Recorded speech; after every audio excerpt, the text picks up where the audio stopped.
Hello everyone, my name is Jayas and welcome back to my channel. We're back with our second week of OC-tober prompts. If you missed the last video on the channel, I have been happily following an OC-tober list created by Chalky Duster on Instagram and TikTok. This is a month-long art challenge, which means I planned for a lot of my upcoming videos to be about this, including a video that I'm going to drop at the end of the month or maybe the beginning of next month, seeing how long these other videos are taking, discussing any and all lore for some of my favorite OCs. You can find all 32 of them, yes, 32, over on unveil.io. This isn't a sponsored post by any means, I just really enjoy this site. I can put all of the lore for my characters in one spot. I can even make worlds to help organize which characters belong in the same storyline. I have fan characters and original ones alike, but I will only be doing a few right now for the general lore video. Anyway, enough talking about my OCs, let's talk about drawing my OCs. Here's what I did for week 2. I've really been trying to focus on the main characters of my webtoon Healing Hearts this month. I thought about doing Kari and Raz, but I had ideas for them later. Instead, I thought it would be funnier to have my human characters swap styles instead. Vic is super comfortable in their gender presentation, so I knew they'd have no problem donning Lynn's signature leather skirt. The only thing that might hinder them from doing this in my comic storyline is the fact that Lynn is actually his ex. Oh, and before I forget, they're also roommates. Yeah, I know, messy, but this thing isn't called Healing Hearts for no reason. I told you guys that Lynn is a bit of a serial heartbreaker and Vic is just a certified love bug. But the end of their relationship isn't as obvious as you might think.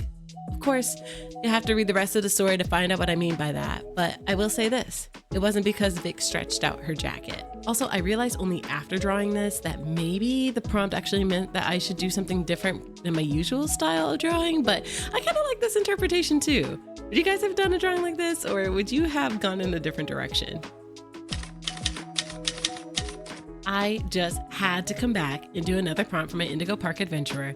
You guys just gave my little self insert so much love, and I felt like she was the only one who would look really good in the Decora style.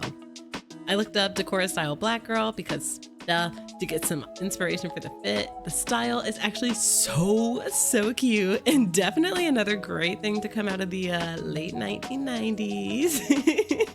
I love the excessive layering and all the trinkets and accessories. And if you know me, you know I'm a maximalist baddie, and I've never been shy of wearing bright colors, so this is really right up my alley. I had so much fun turning the mascots into little charms. And look at the Finley bag! Seriously, unique geese. Y'all clearly know where to find me if you want to talk about merch designs. I would buy these little guys immediately. You know, it's kind of a weird thing to have to think about which characters the character you created would also think is fictional in their world.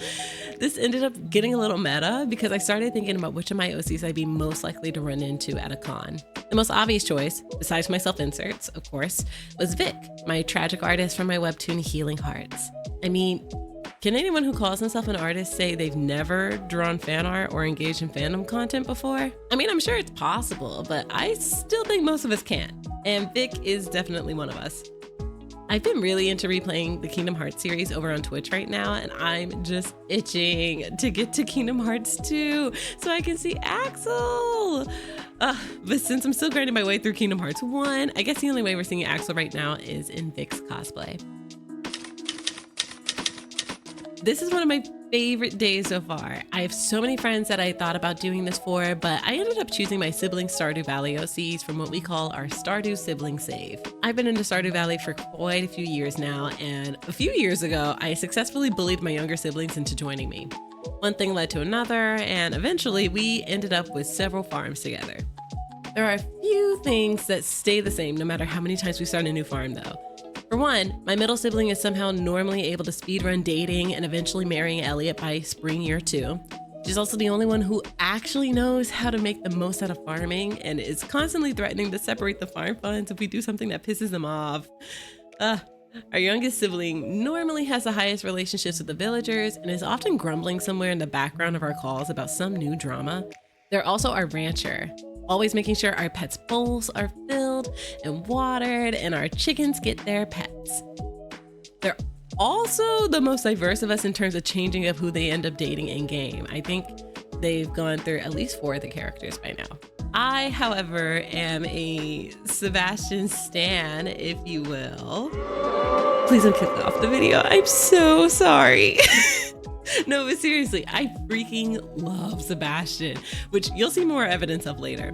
What I lack in courage to ask him out or ability to keep my parsnips from dying, though, I make up for in fishing, mining, and fighting prowess.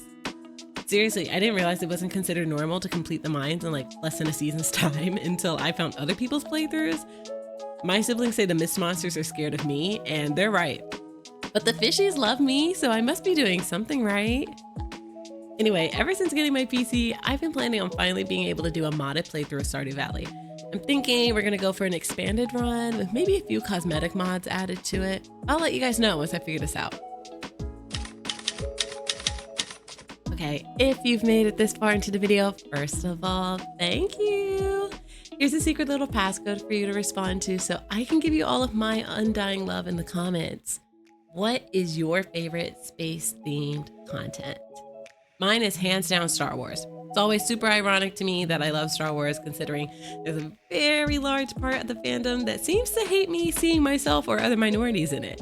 I still haven't forgiven them for being the reason why I will never see The Acolyte Season 2. I actually do have a Star Wars self-insert, which I guess makes 33 OCs when I actually put her up on Unveil. I was going to use her at first, but then decided that I wanted to use another character because technically the prompt is Space AU as an alternate universe for those who don't know. And it's not really an alternate universe, it's a character already in a space-themed world. I decided to use my K-pop Demon Hunters OC Temp instead. I'm still building her backstory, but if you're familiar with the movie, you already have a good grasp of what she does for a living. International R&B star by day, Demon Hunter by night. Except now she's in space, which makes her even more badass. Okay, we're back with my Fields of Mystery OC. I figured we needed to give her an actual outfit for the summer, since the last one was technically just the bathing suit. I had a lot of trouble figuring out the colors on this one. I knew I wanted some green in there, since that's a lot of what I wear during the summer in real life. The challenge is that halfway through this drawing, I decided I hated the way the colors looked against each other and started playing around with some new combos. I was trying to go for some sort of flowy summer shawl around me, but I think that wasn't exactly clear. This is only my second ever pixel drawing though, so we're working on it. In any case, I really like the half up, half down hairstyle with this look. I don't know what it is about the final day so far, but day 7 was my favorite of the last video, and now day 14 is my favorite of this one. It was almost day 11, but I think it all still counts a bit anyway, since it features the same character, my Stardew Valley OC. Now, don't ask me why I decided to do a comic. I was already behind on my dailies, and this didn't help me at all, but I just couldn't help it. I had one idea when I saw this prompt: Sam's 8-heart event. For some reason, that immediately made me think about that bad romance meme that was going around forever ago. So naturally, that led to what was supposed to be one panel, which quickly turned into, let's just make a 5-panel comic, which ultimately became, let's just do a quick 5 pages, you know? It wasn't quick, but it was fun, adding my own personal touch of angst to the characters and my farmer's relationship with them.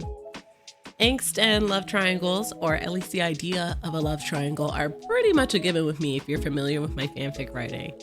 This whole situation actually gets messier, if you can believe it, but I guess we'll see more of that once we officially get into our Stardew expanded playthrough. Thank you guys so much for watching. As I mentioned before, we're already halfway through the second week of this challenge, so we definitely have more drawings for us to talk about in the future.